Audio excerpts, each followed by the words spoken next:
Breaking news. రెండు రాష్ట్రాలు ఒక కేంద్ర పాలిత ప్రాంతంలో అసెంబ్లీ ఎన్నికల పోలింగ్ సజావుగా సాగుతోంది. ఉదయం నుంచి ఓటర్లు పోలింగ్ కేంద్రాల వద్ద క్యూ కట్టారు. కేరళలో మొత్తం 140 అసెంబ్లీ స్థానాలకు ఒకే విడతలో పోలింగ్ జరుగుతూ ఉండగా ప్రస్తుతం పోలింగ్ ప్రశాంతంగా కొనసాగుతోంది.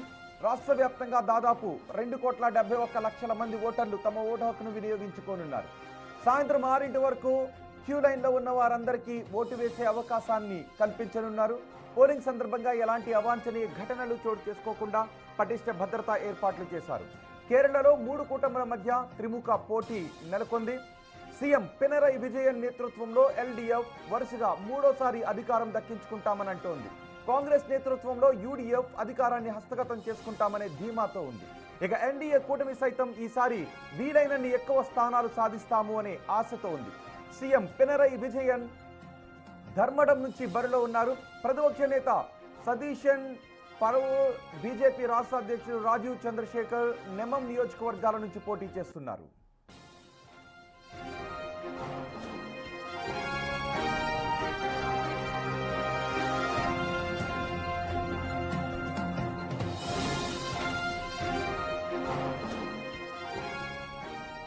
ఇటు అస్సాంలోని 126 నియోజకవర్గాలలో 31,490 పోలింగ్ కేంద్రాల్లో ఓటింగ్ కొనసాగుతోంది.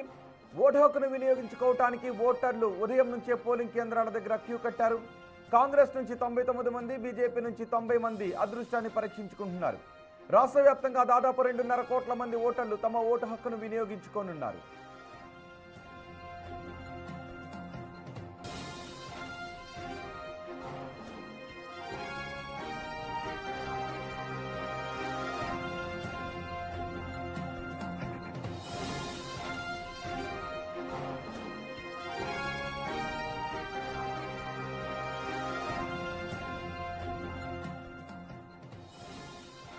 సీఎం హిమంత బిశ్వ శర్మ నేతృత్వంలో బీజేపీ, అసోం గణ పరిషత్ కలిసి హ్యాట్రిక్ విజయం సాధిస్తామనే ధీమాతో ఉన్నాయి.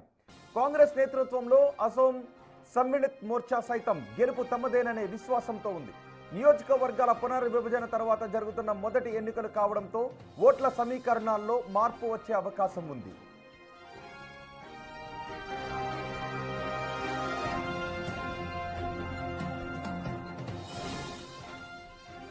పుదుచ్చేరిలోని 30 నియోజకవర్గాల్లోనూ పోలింగ్ సజావుగా జరుగుతోంది.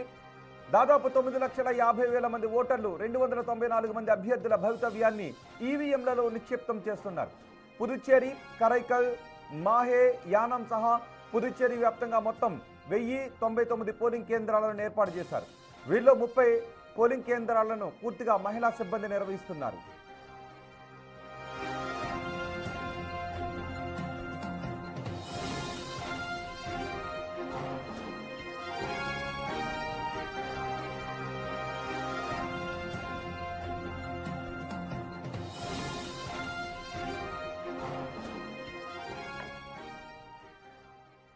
కేరళ, అసోం, పుదుచ్చేరిలో పోలింగ్ సరళి గురించి పూర్తి సమాచారం అందించడానికి మా ప్రతినిధి శివ మనకి అందుబాటులో ఉన్నారు. శివ, ఈ రెండు రాష్ట్రాలు ఒక కేంద్రపాలిత ప్రాంతంలో పోలింగ్ సరళి గురించి మీ దగ్గర ఉన్న సమాచారం ఏంటి? రైట్ రోహిత్, రెండు రాష్ట్రాలు కేంద్రపాలిత ప్రాంతాల్లో మొత్తం 296 అసెంబ్లీ స్థానాలకు ఎన్నికల పోలింగ్ అనేది ఉదయం 7 గంటల నుంచి ప్రారంభమైంది. సాయంత్రం 6 గంటల వరకు ఈ పోలింగ్ అనేది కొనసాగనుంది. ప్రజెంట్ అయితే ఇది పుదుచ్చేరి, కేరళ, అస్సాం రాష్ట్రాల్లో సజావుగానే ప్రశాంత వాతావరణంలో ఎన్నికల పోలింగ్ అనేది కొనసాగుతుంది. ఓటర్లు కూడా తమ ఓటు హక్కును వినియోగించుకునేందుకు వారికి కేటాయించిన పోలింగ్ కేంద్రాలకు చేరుకుంటూ ఉన్నారు. అయితే ఇప్పటికే ఆ రాష్ట్రాల్లో కీలక నేతలందరూ కూడా, ఆ రాష్ట్రాలకు సంబంధించిన సీఎంలు, కీలక నేతలు, మంత్రులందరూ కూడా తమ ఓటు హక్కును వినియోగించుకుంటున్నారు. ఇటు కేరళ సీఎం పినరయి విజయన్ తన ఓటు హక్కును వినియోగించుకున్నారు. కేసీ వేణుగోపాల్, కాంగ్రెస్ పార్టీ సంస్థాగత వ్యవహారాల in charge, Lok Sabha MP K C Venugopal తమ ఓటు హక్కు వినియోగించుకున్నారు. మరోవైపు వీడి సతీశన్, కేరళ రాష్ట్రానికి సంబంధించిన సీనియర్ నేత, సీఎం అభ్యర్థి బరిలో ఉన్న వీడి సతీశన్, మరోవైపు సుధాకరన్, వీరందరూ కూడా తమ ఓటు హక్కును వినియోగించుకున్నారు. వీణా జార్జ్, మరోవైపు సినీ నటులు కూడా పృథ్వీరాజ్ కూడా తన ఓటు హక్కును వినియోగించుకున్నారు. మరోవైపు ఇటు పుదుచ్చేరి మాజీ సీఎం నారాయణ స్వామి, కాంగ్రెస్ సీనియర్ నేత, పుదుచ్చేరిలో తన ఓటు హక్కును వినియోగించుకున్నారు. ఇటు పుదుచ్చేరిలో ఇండియా కూటమి అధికారంలోకి రావాలని కూడా పుదుచ్చేరి ప్రజలు కోరుకుంటున్నారంటూ కూడా ఇప్పుడు అధికారంలోకి మేమే వస్తామంటూ నారాయణ స్వామి ఆశాభావం వ్యక్తం చేస్తున్నారు. మరోవైపు ఇటు కేరళలో కూడా మూడోసారి మేమే అధికారంలోకి వస్తామంటూ పినరయి విజయన్ ధీమా వ్యక్తం చేస్తున్నారు. ప్రజలు మా వైపు ఉన్నారు, ఎటువంటి మతతత్వ ప్రచారాలు మాపైన పనిచేయవు, ప్రజలు తెలంగాణ ప్రజలందరూ కూడా అభివృద్ధికి పట్టం కడతారు, మళ్ళా మాకే విజయాన్ని కట్టబెడతారంటూ కూడా పినరయి విజయన్ ధీమా వ్యక్తం చేస్తుంటే కాంగ్రెస్ నేతలు మాత్రం ఈసారి మాకు అవకాశం కల్పిస్తారు, మేమే 100 సీట్లకు పైగా విజయంతో సీఎం పీఠం మీద కూర్చుంటామంటూ కూడా ఇటు కాంగ్రెస్ ధీమా వ్యక్తం చేస్తుంది. ఇక అస్సాం విషయానికి వస్తే అస్సాంలో కూడా మళ్ళీ మేమే అధికారంలోకి వస్తామంటూ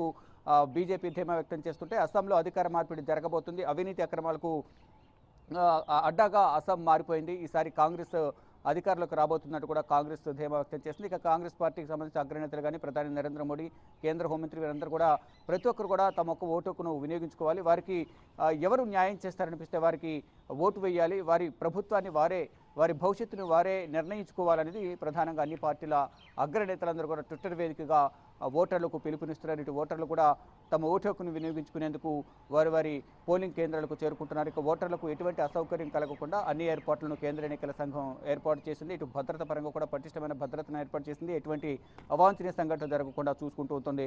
మరోవైపు మహిళలకు ప్రత్యేక పోలింగ్ కేంద్రాలను ఏర్పాటు చేశారు. పోలింగ్ కేంద్రాల వద్ద ఎండ ఎక్కువ ఉండే అవకాశం ఉంది కాబట్టి అక్కడ టెంట్లు ఏర్పాటు చేశారు, త్రాగునీటి వసతులు కూడా ఏర్పాటు చేశారు. ఇటు మెడికల్ డిస్పెన్సరీస్ కూడా అక్కడ ఏర్పాటు చేశారు. అంటే ఎవరికైనా కళ్ళు తిరగడం కానీ నీరసం లాంటివి ఏమైనా వస్తే అటువంటి వారికి ట్రీట్మెంట్ అందించేందుకు మెడికల్ క్యాంప్స్ని కూడా అక్కడ ఏర్పాటు చేశారు. మొత్తంగా ఇప్పుడు ఇటు కేరళలోని 140 స్థానాలు, అస్సాంలోని 126, పుదుచ్చేరిలోని 30, మొత్తం 296 స్థానాలకు ఎన్నికల పోలింగ్ అనేది 7 గంటలకు ప్రారంభమైన నేపథ్యంలో ఏ పార్టీకి ఆ పార్టీ అయితే ధీమా వ్యక్తం చేస్తున్నాయి. ఈసారి మేమే అధికారంలోకి వస్తామంటే, మరోసారి మేమే అధికారంలోకి వస్తామంటూ కూడా అధికార పార్టీ నేతలు అయితే ధీమా వ్యక్తం చేస్తున్నారు. ఇటు కేసీ వేణుగోపాల్ కానీ, మరొక పినరయి విజయన్, వీడి సతీశన్, సుధాకరన్ వీరందరూ కూడా ఈసారి కాంగ్రెస్ అనేది డెఫినెట్గా అధికారంలోకి వస్తుంది, 100 సీట్లకు పైగా మేము అధికారంలోకి వస్తాము, విజయం సాధిస్తామనేది కాంగ్రెస్ చెబుతుంటే మూడవసారి మళ్ళా మాకి విజయం కట్టబెడతారంటూ కూడా పినరయి విజయన్ ధీమా వ్యక్తం చేస్తున్నారు.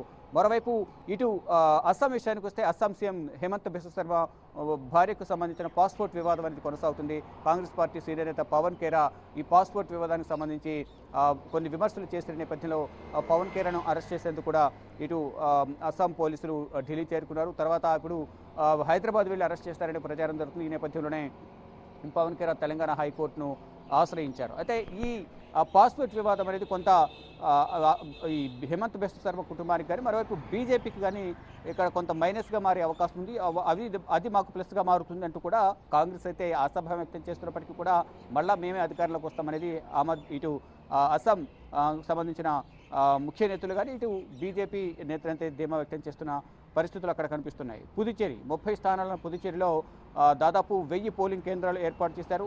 ఆ పోలింగ్ కేంద్రాలకు వెళ్ళి ఓటర్లు తమ ఓటు హక్కు వినియోగించుకుంటున్నారు. ప్రస్తుత పుదుచ్చేరి సీఎం కానీ, మాజీ సీఎం నారాయణ స్వామి వారందరూ కూడా వారి ఓటు హక్కులను వినియోగించుకుంటూ తమదే విజయం అంటే కూడా వారంతా ధీమా వ్యక్తం చేస్తున్న పరిస్థితి కనిపిస్తోంది.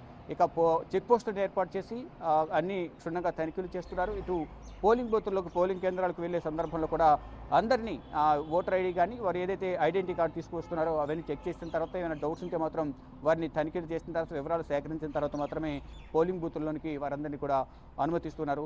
ప్రజెంట్ అయితే ప్రశాంత వాతావరణంలో ఈ ఎన్నికల పోలింగ్ అనేది కొనసాగుతుంది. ఉదయం 9:30 ఈ ఓటింగ్ పర్సంటేజ్ ఎంతవరకు నమోదైంది అనేది కూడా మొత్తం పోలింగ్ ట్రెండ్స్ అనేవి 9:30 కేంద్ర ఎన్నికల సంఘం విడుదల చేయనుంది. ఎక్కడ ఎటువంటి అవాంఛనీయ సంఘటనలు జరగకుండా పటిష్టమైన ఏర్పాట్లు సమస్యాత్మక ప్రాంతాలు, తీవ్ర సమస్యాత్మక ప్రాంతాలని గుర్తించి అక్కడ ఎటువంటి ఏర్పాట్లు చేశారు. నిజానికి ఇటు అసోం అటు కేరళలో ఒక సారూప్యత కనిపిస్తుంటుంది. 2 చోట్ల కూడా హ్యాట్రిక్ విజయం కోసం అధికార పార్టీలు ప్రయత్నాలు చేస్తూ ఉన్నాయి. సో చాలా ఎక్కువ కాన్సన్ట్రేషన్ చేసే అవకాశం ఉంటుంది. సో అక్కడ సమస్యాత్మక ప్రాంతాలు ఎక్కడెక్కడ ఉన్నాయి, అలాగే ఓటింగ్ పర్సంటేజ్ పై ఎటువంటి ఎక్స్పెక్టేషన్స్ ఉన్నాయి? రైట్, ఇటైతే మీరు అన్నట్లుగా అస్సాంలో అలాగే కేరళలో హ్యాట్రిక్ విజయం కోసం అధికార పార్టీలు ధీమా వ్యక్తం చేస్తూనే మేమే విజయం సాధిస్తామంటూ ఇక అత్యంత సమస్యాత్మక సున్నితమైన ప్రాంతాలను గుర్తించింది కేంద్ర ఎన్నికల సంఘం. ఆయా ప్రాంతాల్లో ప్రధానంగా పటిష్టమైన భద్రతను ఏర్పాటు చేశారు. నిరంతరం పెట్రోలింగ్ వాహనాలతో పోలీసులు పహారా కాస్తున్నారు, పెట్రోలింగ్ చేస్తూ ఉన్నారు. ఎక్కడైనా అనుమానిత వ్యక్తులు కానీ, అనుమానిత వాహనాలు కానీ కనిపిస్తే అటువంటి వారిని క్షుణ్ణంగా తనిఖీలు చేస్తున్నారు, వారి వివరాలు సేకరిస్తున్నారు. తర్వాతనే వారిని విడిచిపెడుతున్న పరిస్థితి అయితే ప్రజెంట్ ఇటు అస్సాం కానీ, కేరళ, పుదుచ్చేరి ప్రాంతాల్లో కొనసాగుతోంది. కానీ గెలుపుపై ధీమా అయితే వ్యక్తం చేస్తున్నారు. ఇక్కడ ఓటింగ్ పర్సెంటేజ్ పెరగడం వల్ల ఇటు ప్రతిపక్ష పార్టీలు ఎవరైతే ఉన్నారో వారికి అనుకూలంగా మారే అవకాశం ఉంది అనేది ప్రధానంగా ఒక ధీమా అయితే వ్యక్తం చేస్తున్నప్పటికీ మేము చేసిన సంక్షేమం అభివృద్ధి మాకు మరొకసారి విజయాన్ని కట్టబెడతాయి, ప్రజలందరూ కూడా కేరళ ప్రజలు మా వైపు ఉన్నారంటూ విజయం చెబుతుంటే, ఇటు అస్సాంకు సంబంధించి బీజేపీ మా వైపు ఉన్నారు, మళ్ళీ మాకు మూడోసారి అధికారానికి సీఎం పీఠం అనేది బీజేపీకి కట్టబెడతారు అనేది ఇటు అస్సాం బీజేపీ నేతలు చెప్తున్నారు. మరోవైపు సీఎం హిమంత బిశ్వ శర్మ కూడా చెప్తున్నారు. కానీ ఇక్కడ హిమంత బిశ్వ శర్మకు ప్రధానంగా మైనస్ అయ్యేది పాస్పోర్ట్ వివాదం అనేది. వారి భార్యకు 3 పాస్పోర్ట్లు ఉన్నాయనేది ఒక ఆరోపణ కాంగ్రెస్ చేస్తుంటే, మరోవైపు ఇటు గౌరవ్ గోగోయ్ అస్సాంకు సంబంధించిన కాంగ్రెస్ పార్టీ సీనియర్ నేత, లోక్సభ ఎంపీ గౌరవ్ గోగోయ్ భార్యకు సంబంధించి కూడా వివాదం అనేది కొనసాగుతుంది.